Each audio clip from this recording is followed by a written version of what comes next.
Hello बच्चों, कैसे हैं आप लोग। विद्या विहार के यूट्यूब चैनल पे आपका स्वागत है। तो बच्चों हम लोग इस वीडियो में पढ़ेंगे कि विद्युत परिपथ क्या होता है। ठीक है, चलिए। तो विद्युत परिपथ को समझने के लिए हम लोग टॉर्च लेंगे। ठीक है, जो जिससे हम लोग लाइट जलाते हैं। आप सब लोग के घर में टॉर्च होगा। ठीक है, तो उसी टॉर्च को मैं समझाता हूं। देखिए आपके टॉर्च में क्या क्या होता है। एक बैटरी होती है, ठीक है, एक बल्ब होता है और कुछ वायर होते हैं, तार होते हैं। ठीक है, इतना ही होता है। जैसे देखिए कि इसमें देखिए आप लोग, ये आपकी बैटरी हो गई, ठीक है, ये आपका बल्ब हो गया और कुछ ये सुचालक मतलब तार के थ्रू जुड़ा हुआ है। ठीक है, और यहाँ पे देखिए कुंजी है बच्चों, यहाँ पे क्या है, कुंजी है। ठीक है, तो जब आप लोग क्या करते हैं, जब आप लोग कुंजी को बंद कर देते हैं, मतलब उसको पीछे खींच देते हैं, ठीक है, तो मतलब बंद हो गया, तो उस समय आपका बल्ब नहीं जलता है। मतलब कि बैटरी आपका बल्ब से जुड़ा हुआ नहीं है, क्योंकि देखिए ये इस दिशा में खुला हुआ है। ठीक है, तो ये खुली कुंजी है। हम लोग क्या करते हैं, फिर जैसे ही आपके टॉर्च के आपका जो स्विच होता है उसको आगे ढकेलते हैं, तो इसका मतलब ये कुंजी क्या हो जाती है, बंद हो जाती है। अब बैटरी से तार के थ्रू, देखिए तार की सहायता से ये बल्ब आपका क्या है, जुड़ा हुआ है, और ये बल्ब क्या होने लगता है, जलने लगता है। तो देखिए विद्युत परिपथ में क्या क्या चाहिए। एक आपको चाहिए बैटरी या फिर सेल, ठीक है, दूसरा चाहिए बल्ब या फिर मतलब कोई भी उपकरण, और तीसरे चाहिए कुछ सुचालक। सबसे इंपॉर्टेंट यही है। ठीक है, तो देखिए ये मैंने आप लोग को एक परिपथ का डायग्राम बनाया हुआ है। ठीक, तो परिपथ होता है क्या है बच्चों। ठीक है, तो किसी विद्युत धारा के सतत तथा बंद पथ को विद्युत परिपथ कहते हैं। देखिए सतत मतलब होता है लगातार, सतत मतलब क्या होता है, लगातार, तथा बंद परिपथ को विद्युत परिपथ कहते हैं। जैसे इस डायग्राम में देखिए ये आप लोग का क्या है, ये आपका है बैटरी बच्चों, ये क्या है आपका बैटरी है। ठीक है, ये बैटरी हो गया। अब ये देखिए आपका तार हो गया। ठीक है, ये आपका जो तार हो गया, तार के अंदर से क्या जा रही है, करंट जा रही है। ठीक है, यहां पे देखिए ये क्या है, आपका बल्ब है। ये क्या है बच्चों, ये आपका बल्ब है। ठीक है, और यहां पे देखिए धारा को मापने के लिए अमीटर इसके श्रेणी क्रम में लगा हुआ है। ठीक है, और ये बच्चों है कुंजी। तो कुंजी जब बंद है, ठीक है, कुंजी जब बंद है तो ये बैटरी और बल्ब आपस में जुड़े हुए हैं, ठीक है, तार के माध्यम से, और आपकी धारा प्रवाहित हो रही है।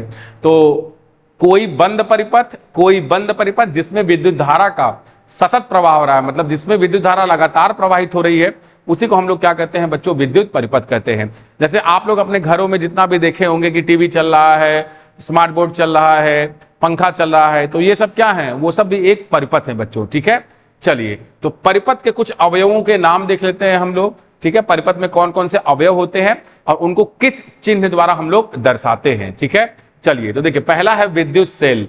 विद्युत सेल को बच्चों हम लोग इस तरीके से दर्शाते हैं। देखिए यहाँ पे एक आपका बड़ा पाई खींच दीजिए, एक छोटा पाई खींच दीजिए, बड़े पाई के सामने प्लस लिख दीजिए, छोटे पाई के सामने माइनस लिख दीजिए। तो देखिए ये हो गया आप लोग का विद्युत सेल।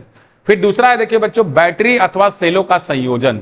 देखो जब ढेर सारे सेल होते हैं तो उसको हम लोग क्या बोलते हैं, बैटरी बोलते हैं। सेलों के संयोजन को क्या बोलते हैं, बैटरी बोलते हैं। और बैटरी का मतलब होता है इसको इस तरीके से ढेर सारे सेल से व्यक्त कर दीजिए एक के बाद एक, तो ये क्या हो जाएगा, ये हो जाएगा बच्चों आप लोग का बैटरी। ठीक है, इसमें आप लोग प्लस माइनस, खड़ी पाई के सामने प्लस, छोटी पाई के सामने माइनस। ठीक है, तो इस तरीके से देखिए ये आपकी हो गई बच्चों बैटरी। ठीक है, टॉर्च में आप लोग देखेंगे पुराने मॉडल के टॉर्च में तो इसी तरीके से एक के बाद एक बैटरी आपकी लगी होती है। ठीक है, अब तीसरा देखिए प्लग कुंजी अथवा स्विच। ठीक है, प्लग कुंजी अथवा स्विच, जैसे आप लोग जो स्विच आप लोग ऊपर नीचे करते हैं वही वाला।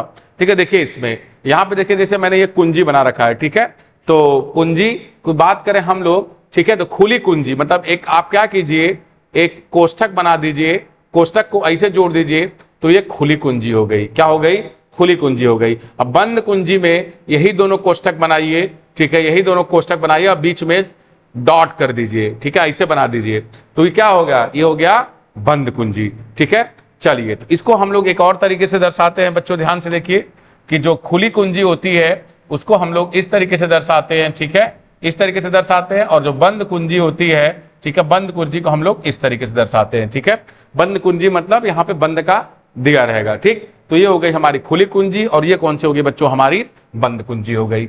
अब देखिए तार संधि, तार संधि मतलब कि दो वायर आपके जहां पे जुड़ जाएं, जैसे एक तार ये गया, एक तार ये गया। ठीक है, तो यहां पे देखिए तार संधि मतलब एक दूसरे को छूते हुए जाते हैं।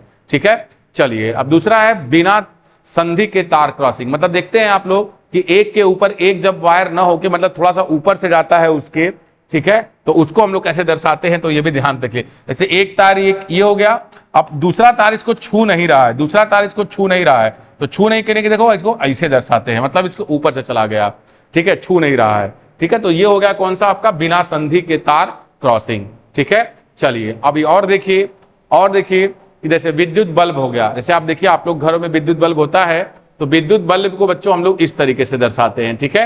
तो ये क्या हो गया बच्चों, विद्युत बल्ब, ठीक है। अभी देखिए प्रतिरोधक आगे आएगा तो इसको मैं बताऊंगा, प्रतिरोधक आपका इस तरीके से दर्शाते हैं और परिवर्ती प्रतिरोधक को हम लोग इस तरीके से दर्शाते हैं, यहाँ पे ऐसे कर देते हैं। इन दोनों के बारे में अभी मैं बताऊंगा, ठीक है, तब आपको और समझ में आएगा कि प्रतिरोधक क्या होता है, परिवर्ती प्रतिरोधक क्या होता है। और अमीटर को देखिए सिंपली कुछ नहीं कर रहे हैं, एक इस तरीके से आप गोला खींच के ऐसे ए बना दीजिए, इसमें ये प्लस हो गया और ये माइनस हो गया, ये अमीटर हो गया। अब वोल्ट मीटर के लिए कुछ नहीं, यहाँ वी बना दीजिए, ये आपका एक साइड प्लस बना दीजिए, एक माइनस बना दीजिए, ठीक है। तो इस तरीके से हमने सारे अवयवों के बारे में देखा। तो विद्युत परिपथ क्या होता है बच्चों, विद्युत परिपथ किसी बंद परिपथ में जब धारा का सतत प्रवाह होता है तो उसे हम लोग विद्युत परिपथ कहते हैं। तो आशा करता हूं कि आप लोग को बहुत अच्छे से समझ में आया। यदि आप लोग को यह वीडियो अच्छा लगा हो तो हमारे इस विद्या विहार के चैनल को लाइक, शेयर और सब्सक्राइब करना न भूलें। धन्यवाद।